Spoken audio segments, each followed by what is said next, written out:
Nathan will be presenting Life Through a Sea Turtle's Eyes. Nathan is a marine biologist and science communicator whose research focuses on using novel camera technologies to answer important ecological questions while simultaneously engaging global audiences in marine conservation. His research typically focuses on sea turtles, or large deep-sea squid, but he also has experience working with sharks, crocodiles, crustaceans, and surfing sea snails. During his career, he has been at the center of several viral videos, including removing both a plastic straw and a plastic fork from the nostrils of endangered sea turtles. He also filmed the first footage of a giant squid in U.S. waters. Based on all this, I think we can expect a totally awesome presentation. So without further ado, please welcome Nathan Robinson.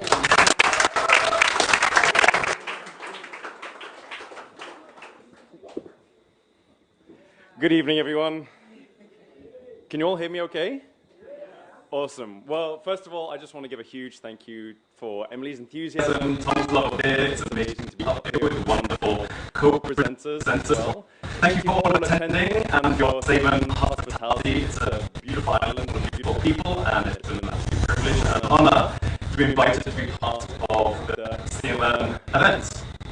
So today, I'm going to talk a little bit about a sea turtle's journey, what it means like to be a sea turtle and what they experience going through their lives. But to get onto that, I'm going to give a little bit of background to myself.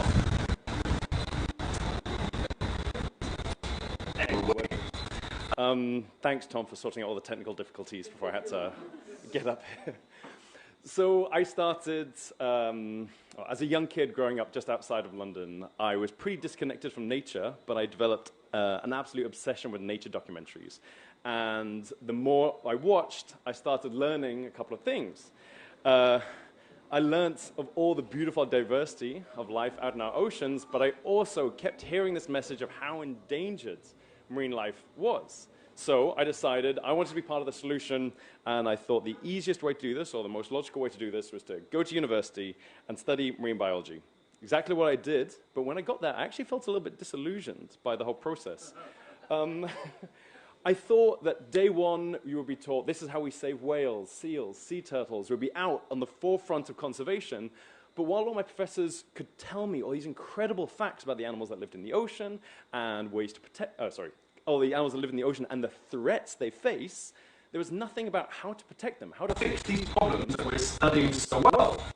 So I decided that if I wanted to be part of conservation, I had to go out and start volunteering.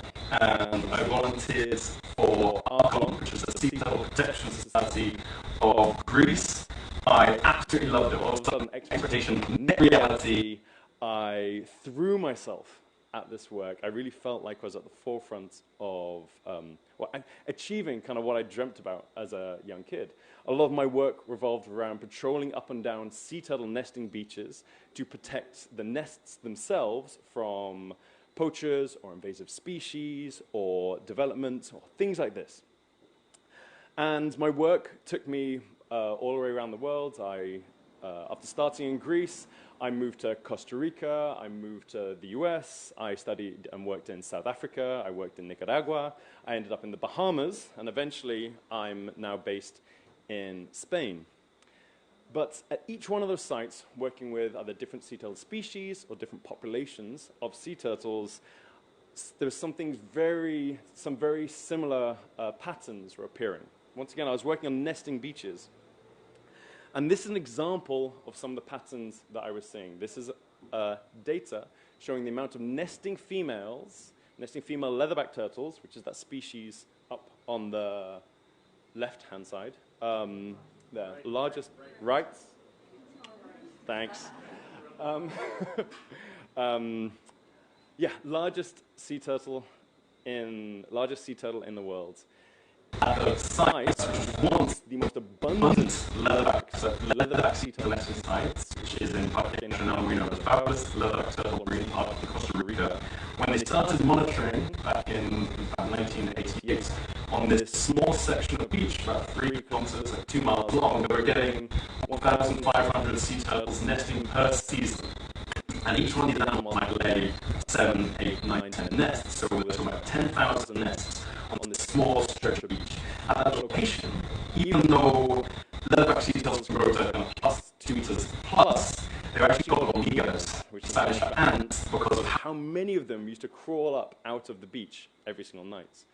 If we fast forward to 2020, 2021, 2 females were left nesting at that location, a decrease of about 20% per year. And that was occurring at multiple locations around the world. I've seen this with multiple species. So I started wondering, like, what's going on when there's so many people who are actually throwing themselves at sea turtle nesting beach conservation, but we're still seeing these patterns. And the answers are pretty clear, and scientists, far smarter than me, had actually figured out some of these issues. The main issues faced by nesting sea turtles are the issues of habitat development, so people building, constructing on nesting beaches and destroying the quality of these habitats. Fisheries bycatch. These are fisheries that are typically hunting for species that we like to eat, tuna, mahi-mahi, swordfish, things like that, and accidentally catching and drowning sea turtles in their necks or getting them entangled in their hooks. Climate change, and this is due to increasing temperatures actually decrease the success of sea turtle nests. So the hotter it gets, you tend to get fewer eggs hatching per nest. And there's another issue that we'll get into a little bit later in the presentation that I won't spoil it just yet. Then there's also the issue of plastic pollution. Sea turtles going out there becoming entangled or ingesting the growing amounts of plastic waste that live in our oceans.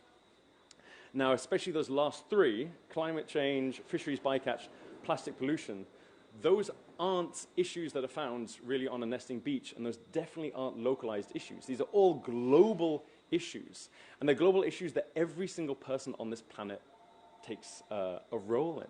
How much plastic we use, whether we use reusable plastics or reusable bags, things like this, influences how much plastic ends up in our oceans. How much CO2 we produce, how much we drive, how much we fly, things like this. Influences climate change. Fisheries bycatch is influenced by the simple choice of what we want to eat at dinner at night, and the fisheries we support.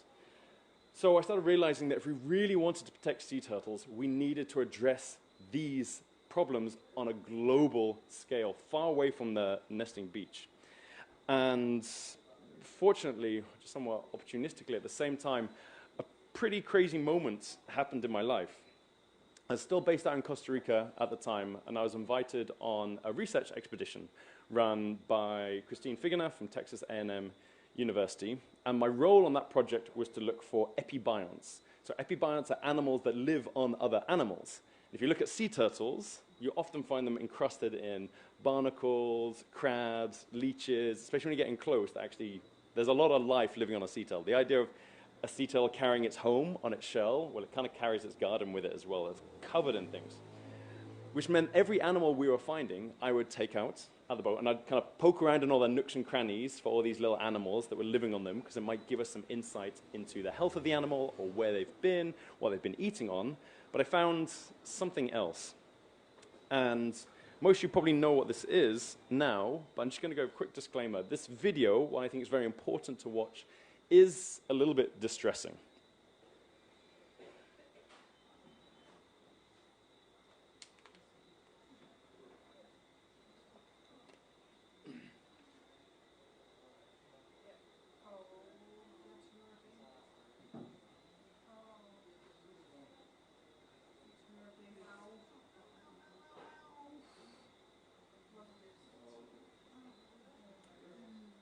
So that object was a plastic straw, a plastic drinking straw that had found itself wedged deep inside that sea turtle's nose and was blocking its airways. Initially, when extracting it, we thought it was a tube worm. Sometimes you get these worms with these little calcium shells and then crossed onto sea turtle shells, and we thought, unfortunately, one had just ended up in a nostril, but it wasn't. It was a plastic straw. We were shocked and, quite frankly, appalled. From the straw, one of the most impactful things about these videos are I've used straws in my life, and I've definitely used straws before that video was recorded, and I can't say that every single straw that I've ever used has been recycled and disposed of properly, so I personally felt a lot of guilt seeing like this is the impact that we're having on our oceans. But lightning struck twice. About 2 months later, I was working at a very similar site, just a little bit north of that first location, and we found something else. And I'll show you a quick video of what that was now.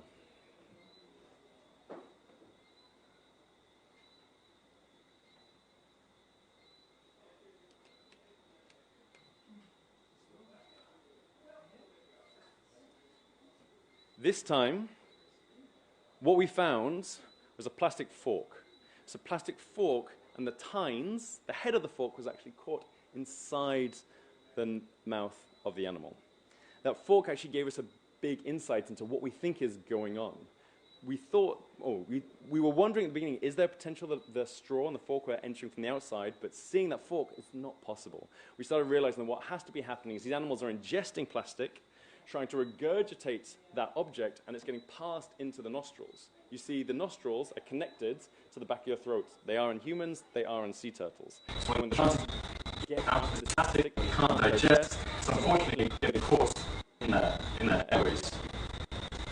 After that first event, I made a little post on my Facebook page talking about the incident and that this was a ramification of the world created by our single-use plastics.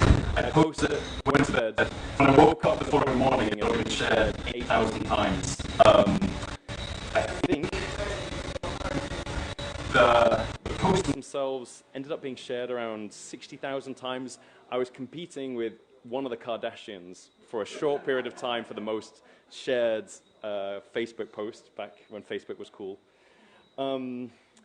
Those two videos, the straw video and the plastic, the fork video, when combined now have over 220 million views on YouTube, and this is actually from a couple of years ago when I first created this presentation.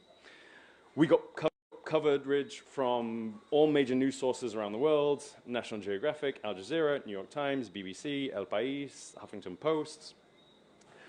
The video was cited as being an inspiration, like a catalytical moment, inspiring lots of anti-plastic and anti-straw campaigns around the world. The Last Straw movement, We Skip the Straw, and it was also a feature of a full-length documentary that aired at Sundance, a full-length film that aired at Sundance a couple of years ago, inventively called Straws. But for me, it was this incredible moment of realizing how we can start to use viral videos to change people's behavior on a global scale. And it felt that a conversation was starting. We really started as a global community discussing the impact of plastic pollution on the oceans. And very rapidly we started seeing more videos and more campaigns, and we started making change. All of a sudden you couldn't really walk into a restaurant in many places around the world without seeing paper straws or alternatives or things like this. And I found that incredibly, it was an incredibly moving part of my life. And I decided from that moment forwards, I'm actually going to start removing myself a little bit from working on sea turtle nesting beaches, but how could I start using viral videos to create global change? So I decided to start incorporating camera technology in novel ways into my research, with the idea of I can use cameras to answer important ecological questions while creating viral videos to engage people in science. We did a lot of work with drones, with sea turtles. We had some great success studying crocodiles and things like this, using a bunch of cameras as well, drones and camera traps. As Emily mentioned, I started working in the deep sea with an incredible scientist that some of you might recognize from a couple of years ago, Dr. Edie Widder. We used her incredible camera to film the first giant squid filmed in US waters. Since then, we've built a brand new set of cameras. We have a couple of upcoming documentaries coming out later this year for some other big squid that we filmed in different locations around the world, so kind of watch this space. And one of my favorite videos was another project that we started called TurtleCam. And in TurtleCam, we started using dive cameras, kind of GoPro-style cameras, that would temporarily mount onto the shells of sea turtles to get a first-person perspective of how they see the world around them. And I'm just going to share a quick example of one of these videos now. This is a short video of a green turtle, or several green turtles in the Bahamas.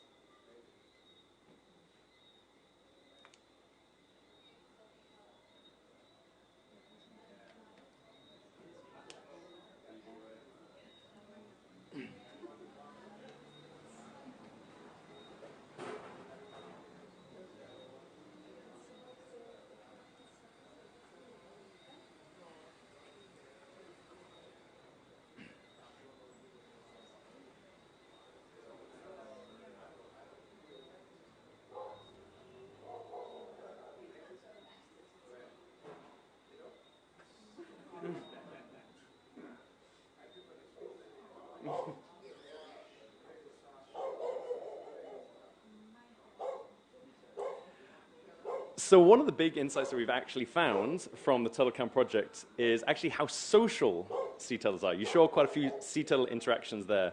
I really like this last one actually because that's a hawksbill with the camera on top and a green turtle. That green turtle is about this big and that hawksbill is about this big. So it's not about the size of the fight in the dog. Not about the size of the dog in the fight, it's the size of the fight in the dog. But this is just a little snapshot of sea turtle lives. So for the rest of my talk, I want to talk to you a little bit more about what these animals see, because there's some pretty awesome journeys and hopefully some facts that you may not have heard about just yet I want to share with you.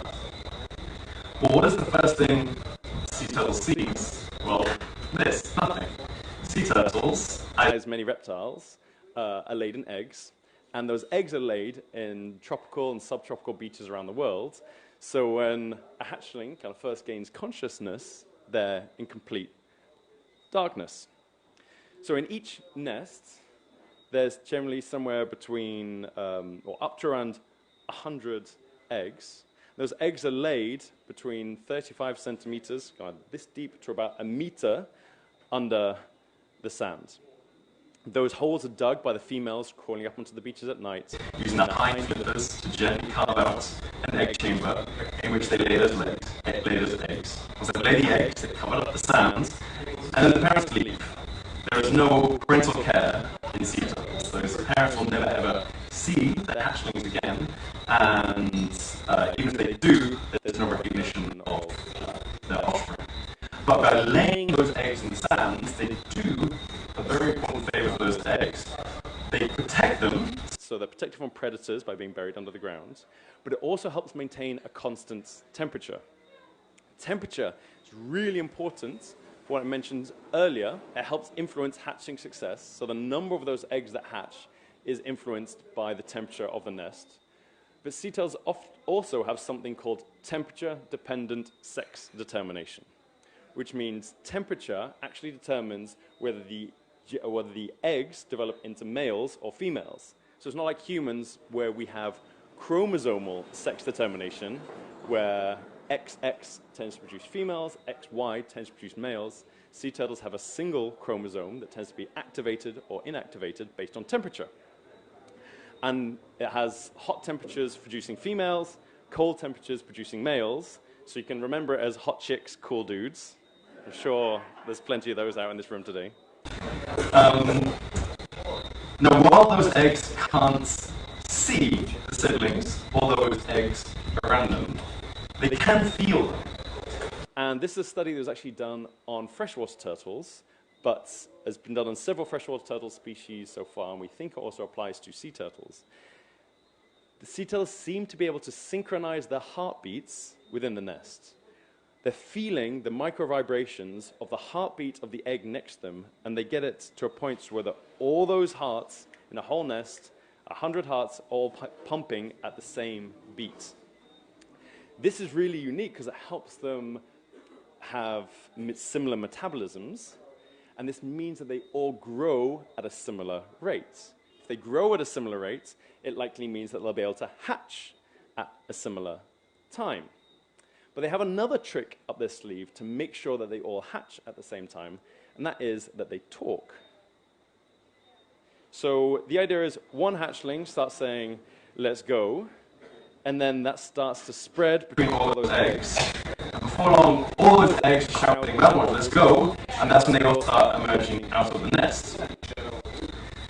Has anyone heard? There might be a couple of people here already. Has anyone heard a sea turtle talk? Does anyone want to hear a sea turtle talk? Exactly. Awesome. That's the right answer. I've got to put a lot of responsibility on Adam now to make sure that this works.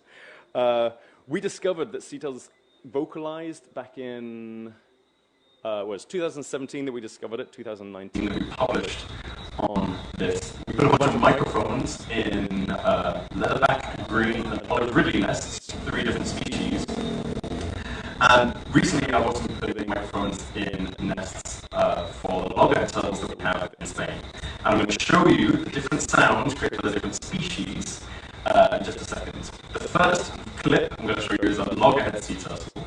And what I've done is I've taken about 24 hours worth of recordings and compressed it down to just 10 seconds. This means cutting out all the gaps in between. So all the silence where no one's talking, you're not going to hear. So you can hear like rapid fire chirps, just so you know, in the nest, it doesn't sound like that, it's a lot more spaced out. This is just so we don't have to sit here for 24 hours. People have things to do. Adam, when you're ready, can I get vocalization 1?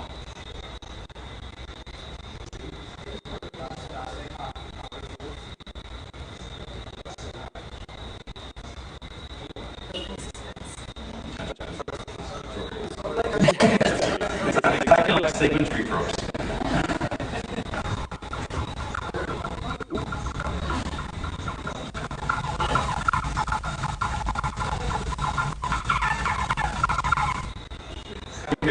So those are all the little chirps, all those little hatchlings that are actually inside. They're talking inside the egg. Next, I'm going to show you, or play you a leatherbacks, a green, and an olive ridley. Leatherbacks are the largest sea turtle in the world. Olive ridley, or a very similar species to Kemp ridley, tend to be the smallest species in the world. So you'll see how, as they change in size, the vocalizations they may change. But this time you're just going to hear a single vocalization at a time. So could I get vocalization number 2? Can we try that one again?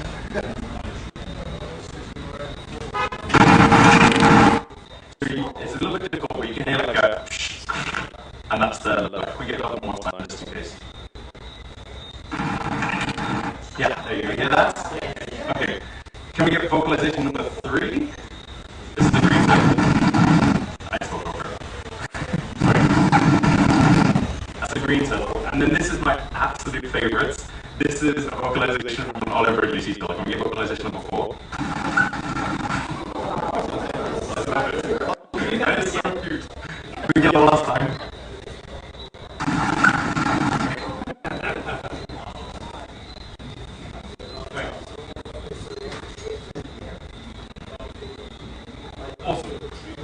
So the reason it's so important to synchronize when they hatch is you're talking about an organism, like a single hatchling, for an olive ridley is this kind of size, a leatherback's not that much bigger, crawling up potentially a meter of sands, which is an impossible task for a single hatchling. But for 100 hatchlings working together, the impossible leap becomes kind of 1,000,001 small steps. What hatchlings do is they have an innate sense of gravity, and they start scraping away at the walls at the top of the egg chamber. As they scrape at the walls at the top of the egg chamber, that sand starts to crumble, falls underneath them, and it kind of creates this elevator, this lift that brings these hatchlings to the surface. But there's a risk here. That journey can take about anything from like half a day to 2 days to reach the surface. But under the sand, the sea turtles don't know if it's day or night. It's still pitch black for them. And for anyone who's walked around on a tropical beach in the middle of the daytime, it can be roasting hot, so hot that you can barely put your feet on it. Imagine what it's like for a hatchling, and you can't lift yourself up off the sand. Your whole body is pressed on that roasting hot sand. So the little secret they have is that hatchlings become inactive and they're basically paralyzed under hot temperatures, which means they emerge during the day. When the sand starts getting too hot, they basically shut down. And then when the temperature starts to drop again at night, they wake up, start climbing to the surface. And for this reason, the vast majority of hatchlings will actually emerge, or almost always at night, but often at the first part of the night. Everything that kind of hatched during the daytime is just waiting below the surface for the temperatures to drop so they can climb to the surface. When they're at the surface, the aim is to reach the water as quickly as possible. This is probably the most dangerous moment in a sea turtle's life.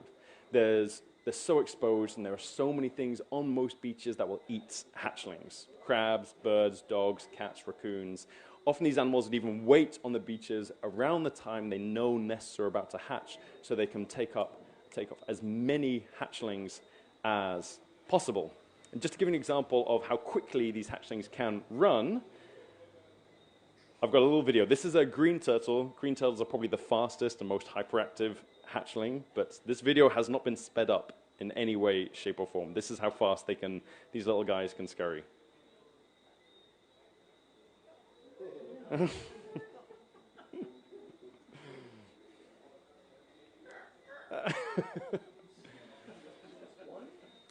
That's just one. Usually, probably most of the siblings emerge during the nighttime. Sorry, that was just the last one I found.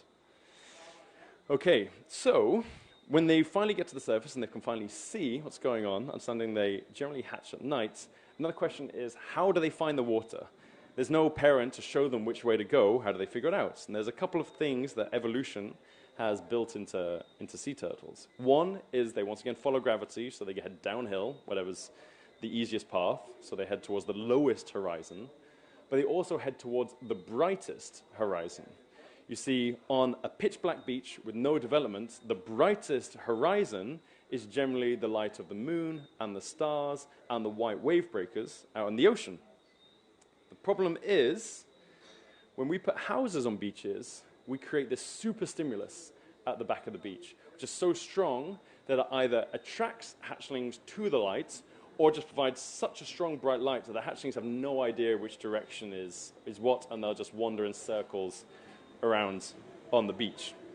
But luckily, there is a way that we can share these beaches, and that's because sea turtles don't see very well in the red end of the visual spectrum.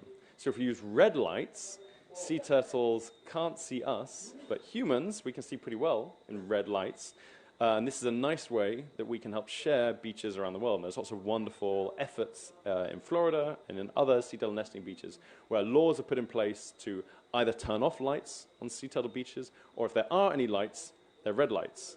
And as scientists, when we're studying sea turtles at night, we nearly always use red lights because this is a way that we can work with these animals without them even noticing that we're there.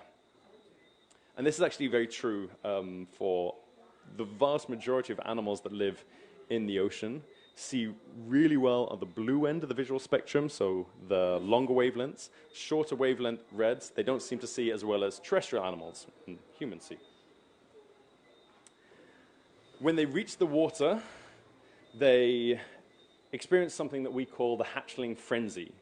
And they follow the advice of Dory, and they just keep swimming. For like 7 days non-stop, barely with any sleep, they will just go.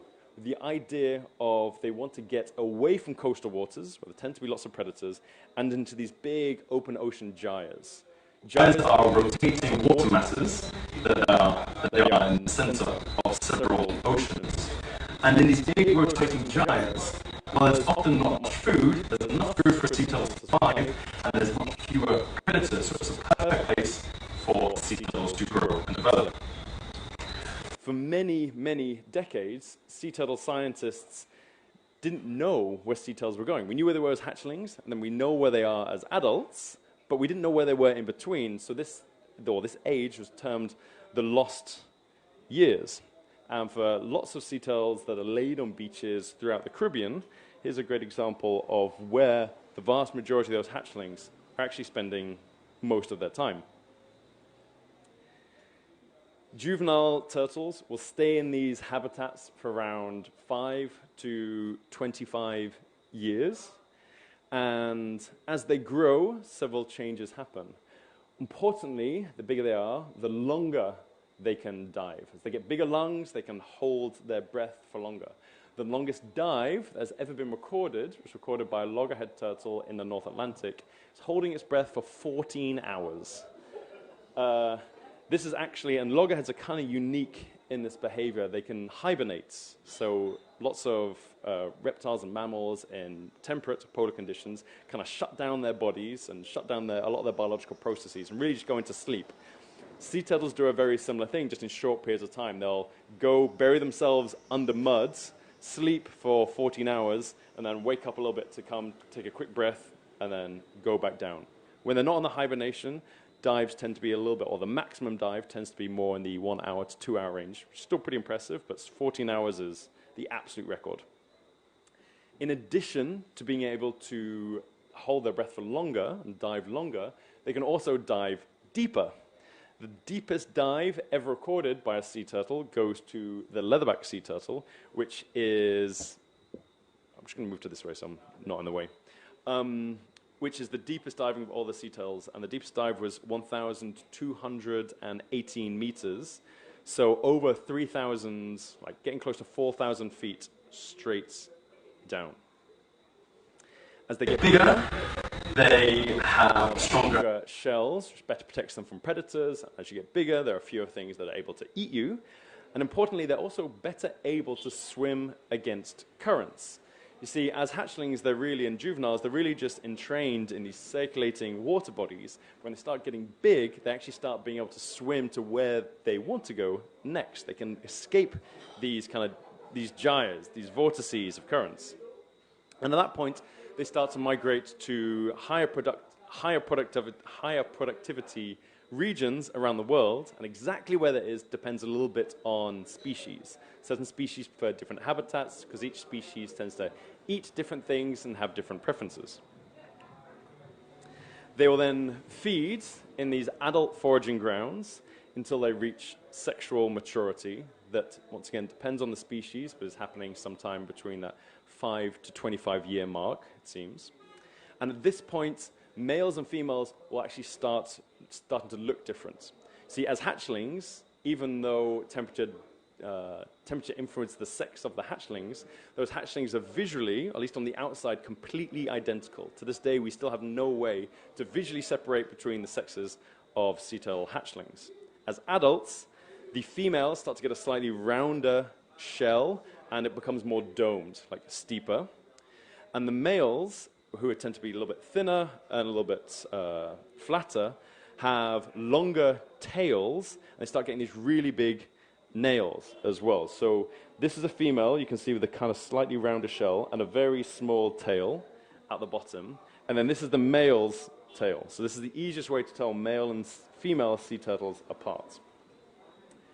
The size at which they start reaching sexual maturity for the little olive ridleys, that little squeaky thing you heard earlier, is around 50 centimeters, and sometimes even a little bit smaller than that, so half a meter. And then the largest sea turtle, the leatherback, is reaching sexual maturity at around 1 meter 35 carapace length. When they're ready to mate, they both return back to the same beaches on which they were born. And they do this through something called magnetoreception, which is sensing the magnetic current, or the magnetic field of the planet. It's an incredible way of being able to know more or less where you are, wherever you are on the planet. It's like your own inbuilt GPS. But it's actually not a perfect compass. And you'll notice that some sea turtles tend to nest almost on the exact same beaches where they're laid. Other turtles, there's a bit more flexibility, and they'll move around and try to test out different areas, or sometimes just end up in the other side of the ocean, trying to nest in unique areas. And this is exactly what's actually going on where I do a lot of my research right now in Spain. On the east coast of Spain, we are going through a colonization event. You go back, say, 10, 20 years, there were almost no reports of any nesting sea turtles in Spain. We are now getting consistently 10 to 20 individuals, and those numbers are growing every single year. And it's a mix between climate change has meant that our beaches are now warm enough so that sea turtles can survive on them, but it's also partly due to this magnetoresection and just the kind of flexibility in where sea turtles will nest, that they found a new beach, everything was working fine, they're slowly adapting to these changes, and now they're coming in greater and greater numbers to these new habitats. When it comes to reproduction, they often have, the males will mount the females, and they'll use those larger claws, those larger nails that they have, to latch on to the carapace of the female. So the claw is just up there, and it's latching on to the females. But the males are pretty driven, and they'll often form several individual pile-ups. You can have, I've seen like 5 males before, like collapsed onto each other, all trying to get at the female underneath. In addition to that, there tends to be multiple reproductive events per nesting season. So a single female may mate with multiple males, a single male may mate with multiple females. There's something really cool that happens in there, which is when these animals are nesting, and they might lay, say, 100 eggs, all of those eggs are going to have the same father. They have the same mother, but fathers may be different from the different reproductive events. So you might have individuals that only have half brothers and sisters dotted around them within that same clutch. As I was saying, the males will never leave the water, with one kind of weird exception, largely in the Galapagos, actually, where males will crawl out and bask on beaches. But apart from that, males will never leave the water. Females are the ones that crawl out of the water. They dig those holes on beaches, and they typically do that at night. Though they will keep nesting over a single nesting season, and sometimes laying up to 14 nests. Now, if you think they might be laying up to 100 eggs, and each egg is about ping pong ball size, and then you think they might be laying 14 nests, and you start to realize that when a female is coming in to nest, like 2/3 of that body is eggs. That's it. If you ever actually see, if you do a necropsy on, say, a dead sea turtle or a stranded sea turtle, they are 90%, well, 90%, they're like 70% eggs. It really is a huge investment, each one of these reproductive events. So once they've finished nesting, they've laid all their eggs that season, they return to their foraging areas, and it's such a big investment that they don't return every single year. It might actually take them up to 7 years to build up enough energy to be able to nest again. As far as we know right now, sea turtles are able to repeat this process for over 40 years. Now, when I say they've been able to repeat this process for 40 years, we've only really been monitoring sea turtles in a kind of an active way for 40 to 50 years. Even the longest nesting beach programs have only been running for around 50 years now. So while we know sea turtles can keep nesting for 40 years at a time, the more data we collect and the more we are out there, that number is going to keep on increasing. What's really unique as well is that not only do we not know how old and how long these animals can live for, is that almost all those animals that we have been monitoring over that period of time, they keep growing up until, well, as long as we keep seeing them. As they get larger, they lay more eggs, and they also tend to migrate faster. They seem to be more efficient migrators between foraging and nesting habitats, which means we think they have something called negligible senescence. This is something we've also seen in several sea turtle species, which unfortunately, unlike humans, the older we get and our joints start to hurt and we're not as active as we once were, this doesn't seem to happen in the sea turtle world. The older they get, they just seem to get better and better and better. They don't slow down as they get old, they just focus more and more on that task of propagating the species. So that's a quick summary of the sea turtle's life story. And as you can see, there's lots of complex things, there's lots of things that we don't understand yet, and it's not a simple life. There's a lot of changes and kind of dynamic flow to the way these animals live. They adapt to changes, they continue to move forward, and even age doesn't slow them down. And for that reason, while I started talking about the threats faced by sea turtles and the declines in sea turtle populations, I think sometimes it's very easy to start to pity these species for the damage that we're seeing. When we see the pain they go through by ingesting plastic or being caught in fishing nets. But they don't need our pity. What they need is our respect. And I think respect is a very important emotion that we should be channeling when we try to make those little changes in our life to improve the planet for both ourselves and the sea turtles that swim in it. With that, I'd like to have a quick thank you. All those projects that I was talking about and all the research that I've been involved in has been a massive effort from so many individuals, far too many to mention here. Just got a quick list of several organizations that have supported some of the work.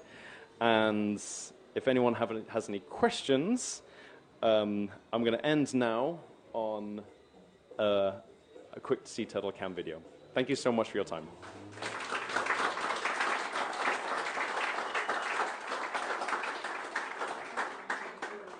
You said that the females return to the nesting area only once every few years?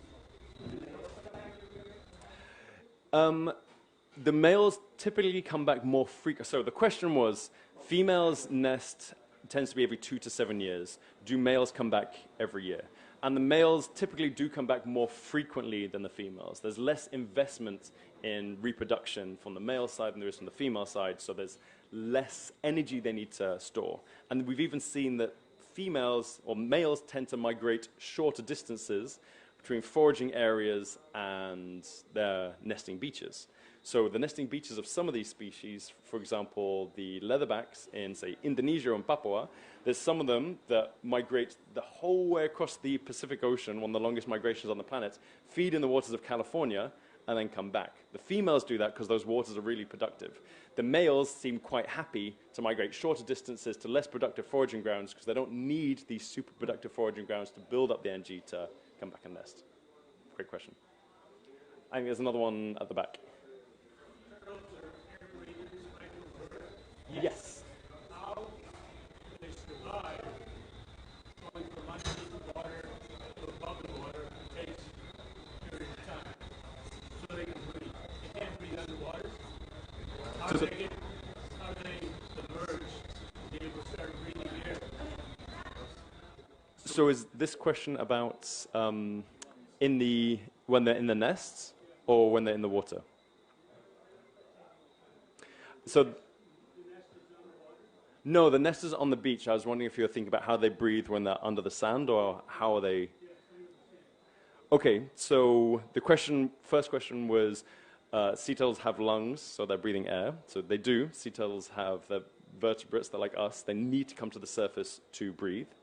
As hatchlings, they have a very low metabolism. Their oxygen requirement is very low, which enables them to survive when they're kind of below a meter of sand. If you tried to breathe under a meter of sand, it would be quite tricky, but when you're that small and your metabolism is very low, they don't need a huge amount of air. When turtles are in the water and they're doing these, say, 14-hour dives, they're doing that entirely through, well, okay, there's another idea. This comes from freshwater turtles. They're breathing at the surface, and then they aren't breathing again until they reach the surface again. They have several adaptations that mean that they're able to reduce their metabolic rate, their heartbeats, and there's several things going on in their body that allows them to hold their breath for really long periods of time. There's also a unique idea. Once again, this has been proven in freshwater turtles, but sea turtles can also breathe through their butt. So where they lay their eggs, it's called their cloaca, it's got a huge amount of blood in there, and they've shown for freshwater turtles they're actually able to hibernate underwater in perpetuity, so stay underwater in, say, frozen lakes for months at a time. So if you go to like northern US, you go to Minnesota, you have these little like pond turtles and things that can literally stay underwater for, say, 3 months at a time. Their back end becomes like a lung. So there's enough oxygen in the water that percolates through that part that enables them, they actually don't need to breathe because their metabolism is so low. We don't know if that happens in sea turtles as well. It might happen at a low level, but they still have to come to the surface somewhat frequently. I'm always happy when I can include that fact in a talk. I think we've got one here.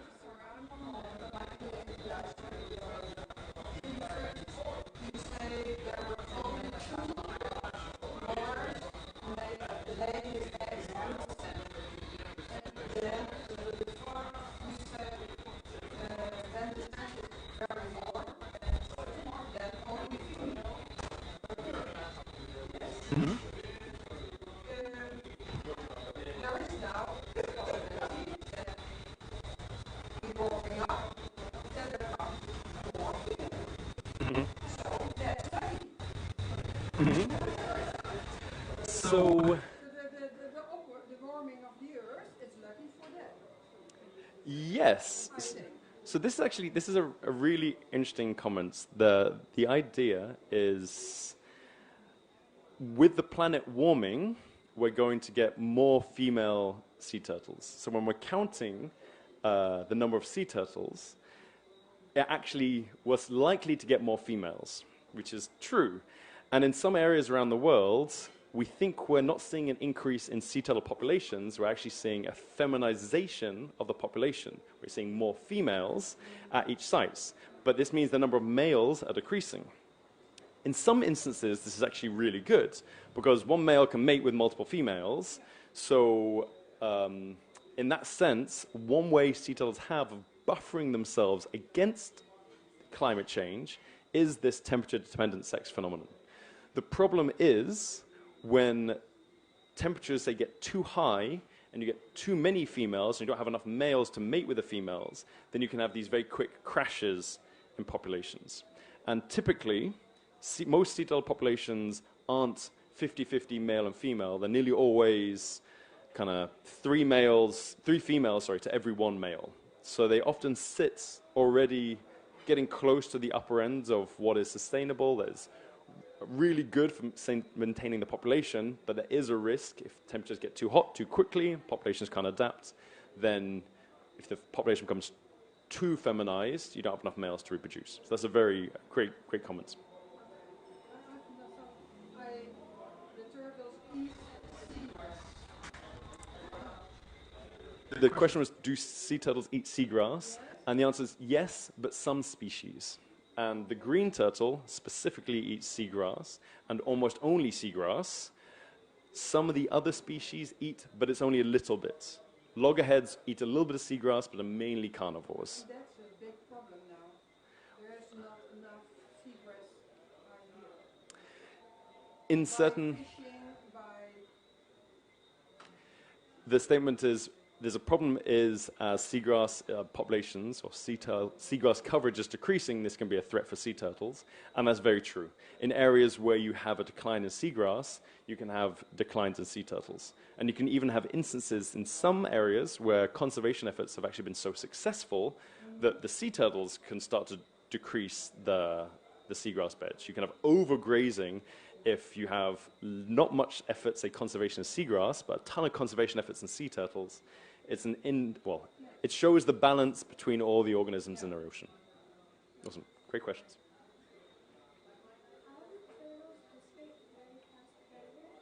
Ooh, that's a cool question. How do turtles escape very fast predators?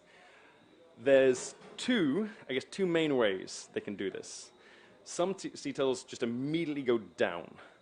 Now, it's kind of funny that animals with lungs, like whales, turtles, often are actually able to go straight down in the water column easier than animals that don't have lungs, like sharks. Sharks can actually struggle sometimes to make rapid changes up and down. So one way to guard yourself from being eaten by a big animal like a shark is to just go straight down. Another thing they often do is when they see, like if you see a tiger shark, you'll often see sea turtles swim towards the tiger shark. And what they do is they swim towards it and start putting their shell in the face of the animal. So there's all these, and you can look this up online, I don't have any videos with me, but you'll see sea turtles swim right up to big tiger sharks and just keep putting their shell in the way of their face. The shark can't bite them, just gets irritated that it keeps getting a face full of shell, and then it will swim off. Awesome questions. I think we got...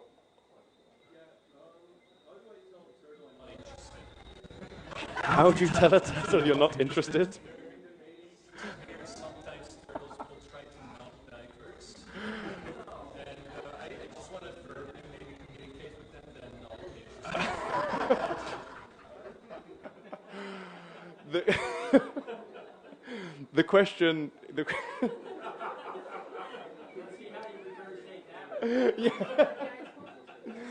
The question is how to tell a sea turtle you're not interested. And while I can't give you much advice, you're going to have to figure that one out for yourself.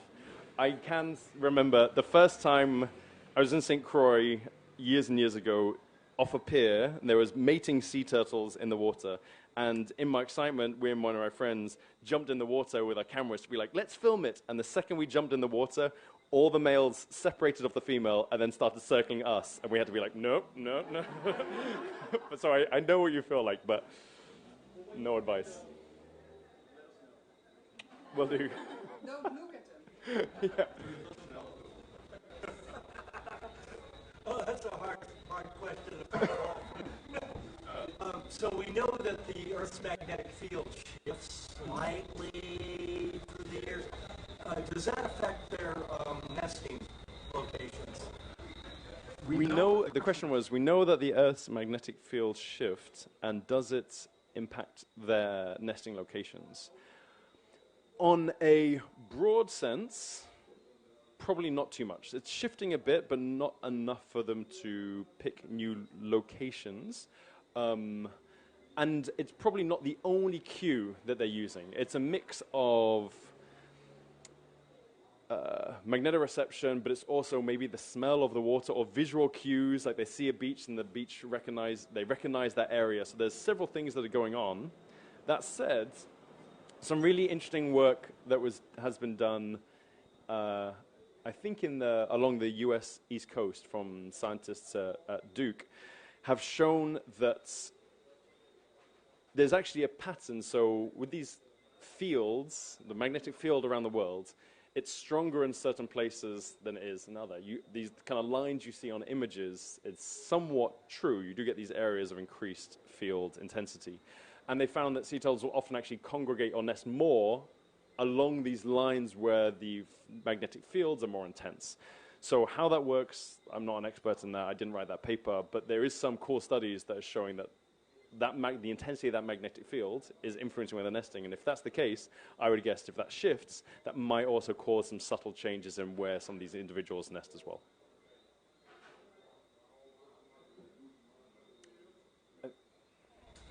So we heard the localization of like the little ones in the nest.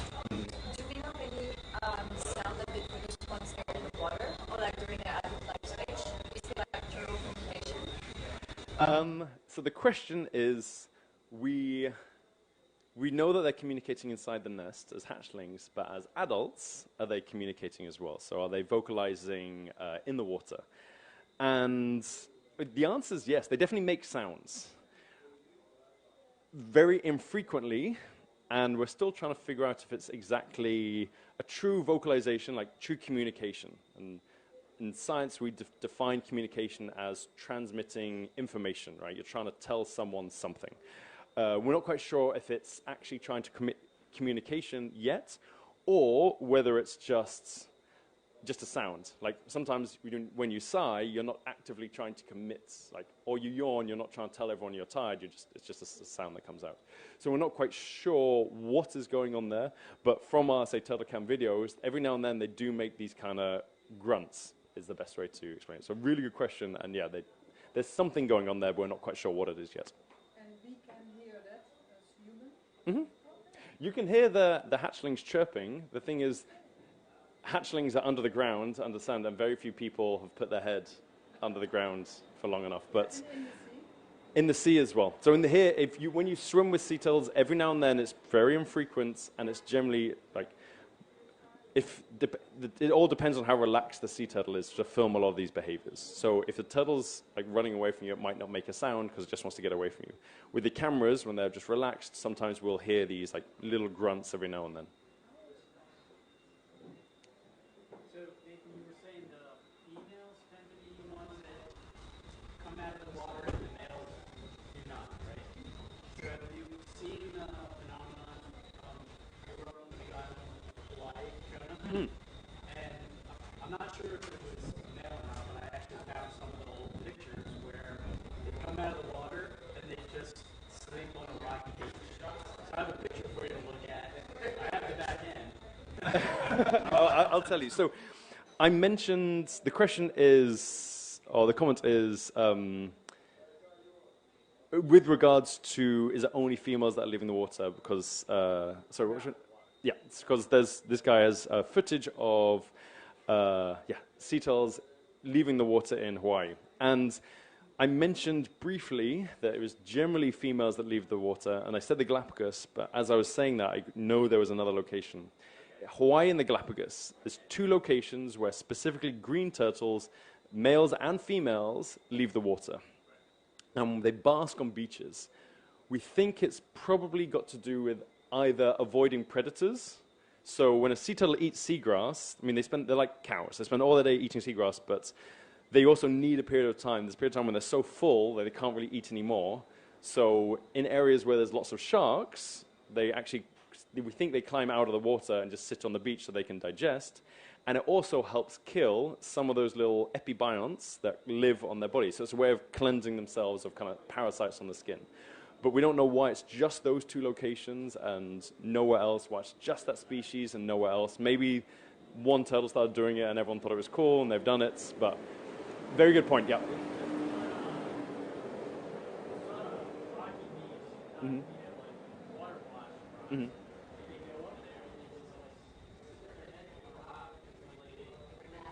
Yeah.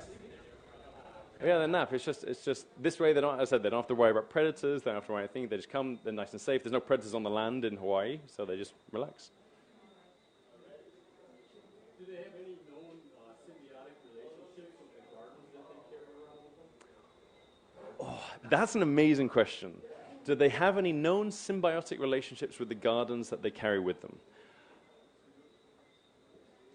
Yes and no. So it's complex.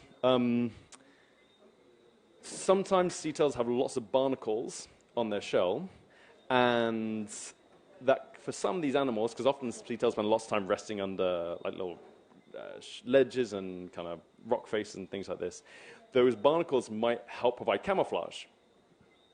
But you get too many of them, they start to reduce your hydrodynamics, and they make it harder to swim. Sometimes those barnacles can, let's say, cover the eyes of the animals, the noses of the animals. If they get too many, it becomes very detrimental. Something we discovered a couple of years ago as well is I was doing a project where we were trying to look at the structure of a sea turtle carapace under a scanning electron microscope. So a really powerful microscope. And while we were looking at the kind of physical construction of the shell, we started seeing all these tiny plants called diatoms, these tiny phytoplankton, all over these animals. What was really unique is we found all these phytoplankton, but when we sent all these photos away to diatom specialists, they discovered they were all new species, or like 90% of them were new species that have never been recorded before. It seems that there are plants that live on these sea turtles that aren't found anywhere else in the planet. And we've now described something like 12 different species that we're just going through just because there's so many of them every time we sample another animal. And we think with those, there's probably some kind of symbiotic. It might stop the skin of the sea turtle losing quite as much water if they leave from dehydrating when they leave the water. There's some evidence starting that it kind of produces a biofilm around them that might help reduce the drag as they're swimming, so it makes them kind of more slick as they swim. But these are all studies that are really coming out. So we think there is some symbiosis going on there. We're not 100% sure. This is all kind of very recent research that we're only just digging into, is what is the kind of either parasitic or symbiotic relationship with these animals that live on the sea turtles. Okay, sorry. Yeah, you can ask me afterwards. One more question. One more question. Is it related? Ooh, sorry, I think there was the...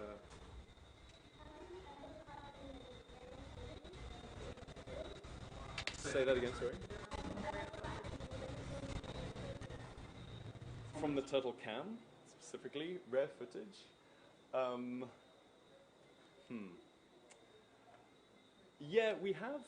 So the question was, have we recorded any rare footage with the turtle cam?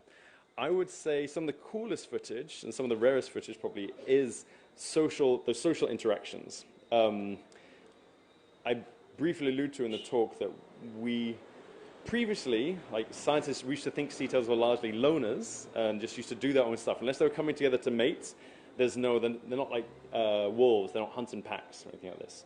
From the turtle cam footage, we discovered that they can't even as juveniles, barely can swim past another turtle without coming to interact with them in some way. So sometimes it's aggressive. They fight, they'll like protect a little patch of food or shelter or something like that they were saying, right, this is my food, stay away. That's what that green turtle, that hawksbill was probably doing. Sometimes it's quite sweet. They'll come up next to each other and like rub heads, or they'll sit opposite each other and almost kind of flare nostrils, like looking at the other person, or they'll just sit next to each other. And we still, to this day, have no idea what that's about.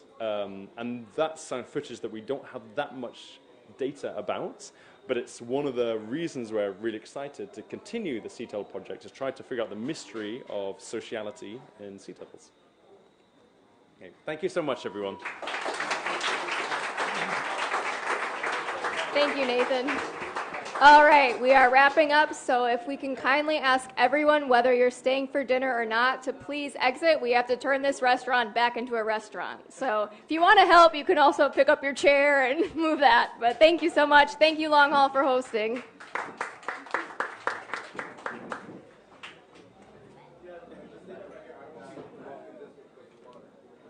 So I did my graduate work at Duke, and I had a chance. I wasn't anywhere near the marine science, but I got a chance to watch turtles hatch on Baldhead Island. Oh, yeah? Oh my God, it was amazing. It was so cool. It's so beautiful. And they, So when you they watch them... somehow knew they were going to have to